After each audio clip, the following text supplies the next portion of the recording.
ओम श्री गणेशाय नमः। गणेश जी की कथा। पौराणिक एवं प्रचलित श्री गणेश कथा के अनुसार एक बार देवता कई विपदाओं में घिरे थे। तब वे मदद मांगने भगवान शिव के पास आए। उस समय शिव के साथ कार्तिकेय तथा गणेश जी बैठे थे। देवताओं की बात सुनकर शिव जी ने कार्तिकेय व गणेश जी से पूछा कि तुम में से कौन देवताओं के कष्टों का निवारण कर सकता है। तब कार्तिकेय व गणेश जी दोनों ने स्वयं को इस कार्य के लिए सक्षम बताया।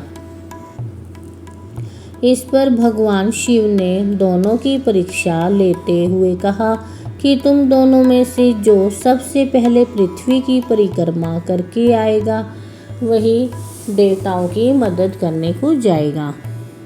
भगवान शिव से यह वचन सुनते ही कार्तिकेय अपने वाहन मोर पर बैठकर पृथ्वी की परिक्रमा के लिए निकल गए। परंतु गणेश जी सोच में पड़ गए कि वह चूहे के ऊपर चढ़कर सारी पृथ्वी की परिक्रमा करेंगे तो इस कार्य में उन्हें बहुत समय लग जाएगा। तभी उन्हें एक उपाय सूझा। गणेश अपने स्थान से उठे और अपने माता पिता की 7 बार परिक्रमा करके वापस बैठ गए। परिक्रमा करके लौटने पर कार्तिकेय स्वयं को विजेता बताने लगे। तब शिवजी ने श्री गणेश से पृथ्वी की परिक्रमा न करने का कारण पूछा। तब गणेश जी ने कहा, माता पिता के चरणों में ही समस्त लोक है। यह बात सुनकर भगवान शिव ने गणेश जी को देवताओं के संकट दूर करने की आज्ञा दी। इस प्रकार भगवान शिव ने गणेश जी को आशीर्वाद दिया कि चतुर्थी के दिन जो तुम्हारा पूजन करेगा और रात्रि में चंद्रमा को अर्घ देगा उसके तीनों ताप यानी दैहिक ताप, दैविक ताप तथा भौतिक ताप दूर होंगे। इस व्रत को करने से व्रतधारी के सभी तरह के दुख दूर होंगे और उसे जीवन के भौतिक सुखों की प्राप्ति होगी। चारों तरफ से मनुष्य की सुख समृद्धि में वृद्धि होगी। पुत्र पुत्रादि धन ऐश्वर्य की कमी नहीं रहेगी। अब हम गणेश जी की दूसरी कथा भी सुनेंगे। एक समय की बात है, राजा हरिश्चंद्र के राज्य में एक कुम्हार था। वह मिट्टी के बर्तन बनाता लेकिन वे कच्चे रह जाते थे। एक पुजारी की सलाह से उसने इस समस्या को दूर करने के लिए एक छोटे बालक को मिट्टी के बर्तनों के साथ हवा में डाल दिया। उस दिन स्कट चतुर्थी का दिन था। उस बच्चे की माँ अपने बेटे के लिए परेशान थी। उसने गणेश जी से बेटे की कुशलता की प्रार्थना की। दूसरे दिन जब कुम्हार ने सुबह उठकर देखा तो आवा में उसके बर्तन तो पक गए थे लेकिन बच्चे का बाल भी बाका नहीं हुआ था। वह डर गया और राजा के दरबार में जाकर सारी घटना बताई। इसके बाद राजा ने उस बच्चे और उसकी माँ को बुलवाया तो माँ ने सभी तरह के विघ्न को दूर करने वाली स्कट चतुर्थी का वर्णन किया। इस घटना के बाद से महिलाएं संतान और परिवार के सौभाग्य के लिए संकट चौथ का व्रत करने लगी। अब हम एक और कथा सुनेंगे। एक समय की बात है कि विष्णु भगवान का विवाह लक्ष्मी जी के साथ निश्चित हो गया। विवाह की तैयारी होने लगी। सभी देवताओं को निमंत्रण भेजे गए परंतु गणेश जी को निमंत्रण नहीं दिया। कारण जो भी रहा हो, जब भगवान विष्णु की बारात जाने का समय आ गया सभी देवता अपनी पत्नियों के साथ विवाह समारोह में आए। उन सब ने देखा कि गणेश जी कहीं दिखाई नहीं दे रहे हैं। तब वे आपस में चर्चा करने लगी कि क्या गणेश जी को कोई न्योता नहीं दिया या स्वयं गणेश जी नहीं आए हैं। सभी को इस बात पर आश्चर्य होने लगा। तभी सबने विचार किया कि भगवान विष्णु से ही इसका कारण पूछा जाए। विष्णु भगवान से पूछने पर उन्होंने कहा कि हमने गणेश जी के पिता भोलेनाथ महादेव को न्योता भेजा है। यदि गणेश जी अपने पिता के साथ आना चाहते हैं तो आ जाते। अलग से न्योता देने की कोई आवश्यकता भी नहीं थी। दूसरी बात यह है कि उनको 1.25 मन मूंग, 1.25 मन चावल, 1.25 मन घी और 1.25 मन लड्डू का भोजन दिन भर में चाहिए। यदि गणेश जी नहीं आएंगे तो कोई बात नहीं, दूसरे के घर जाकर इतना सारा खाना पीना अच्छा भी नहीं लगता।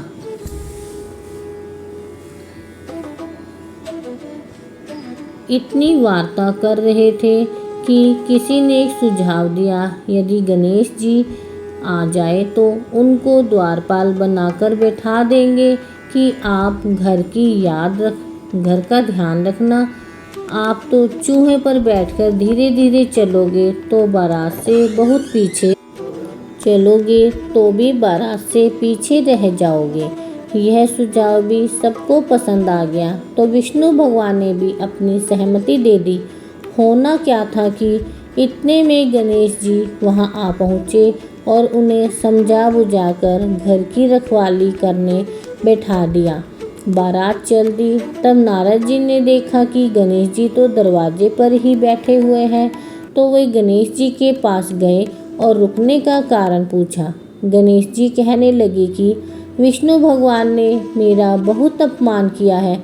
नारद जी ने कहा कि आप अपनी मूषक सेना को आगे भेज दें तो रास्ता खोद देंगी, जिससे उनके वाहन धरती में धंस जाएंगे। तब आपको सम्मानपूर्वक बुलाना पड़ेगा। अब तो गणेश जी ने अपनी मूषक सेना जल्दी से आगे भेज दी और सेना ने जमीन पोली कर दी। जब बारात वहां से निकली तो रथों के पहिए धरती में धंस गए। लाख कोशिशें करे परंतु पहिए नहीं निकले। सभी ने अपने अपने उपाय किए परंतु पहिए तो नहीं निकले, बल्कि जगह जगह से टूट गए। किसी की समझ में नहीं आ रहा था कि अब क्या किया जाए। तब नारद जी ने कहा, आप लोगों ने गणेश जी का अपमान करके अच्छा नहीं किया। यदि उन्हें मनाकर लाया जाए तो आपका कार्य सिद्ध हो सकता है और यह संकट टल सकता है। शंकर भगवान ने अपने दूत नंदी को भेजा और वे गणेश जी को लेकर आए। गणेश जी का आदर सम्मान के साथ पूजन किया। तब कहीं रथ के पहिए निकले। अब रथ के पहिए निकल गए परंतु वे टूट फूट गए तो उन्हें सुधारे कौन। पास में खेत में खाती काम कर रहा था, उसे बुलाया गया। खाती अपना कार्य करने के पहले श्री गणेशाय नमः कहकर गणेश जी की वंदना मन ही मन करने लगा। देखते ही देखते खाती ने सभी पहियों को ठीक कर दिया। तब खाती कहने लगा कि हे देवताओं, आपने सर्वप्रथम श्री गणेश जी को नहीं मनाया होगा और न ही उनका पूजन किया होगा, इसलिए तो आपके साथ यह संकट आया। हम तो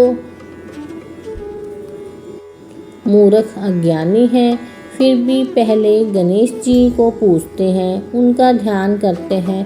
आप लोग तो देवतागण हैं, फिर भी आप गणेश जी को कैसे भूल गए। अब आप लोग भगवान श्री गणेश जी की जयकार बोलकर जाए तो आपके सब कार्य बन जाएंगे और कोई संकट भी नहीं आएगा। ऐसा कहते हुए बारात वहाँ से चल दी और विष्णु भगवान का लक्ष्मी जी के साथ विवाह संपन्न करा के सभी सकुशल घर लौट आए। अब हम गणेश जी की एक और कथा सुनेंगे। श्री गणेश चतुर्थी व्रत की पौराणिक कथा के अनुसार एक बार भगवान शिव तथा माता पार्वती नर्मदा नदी के किनारे बैठे थे।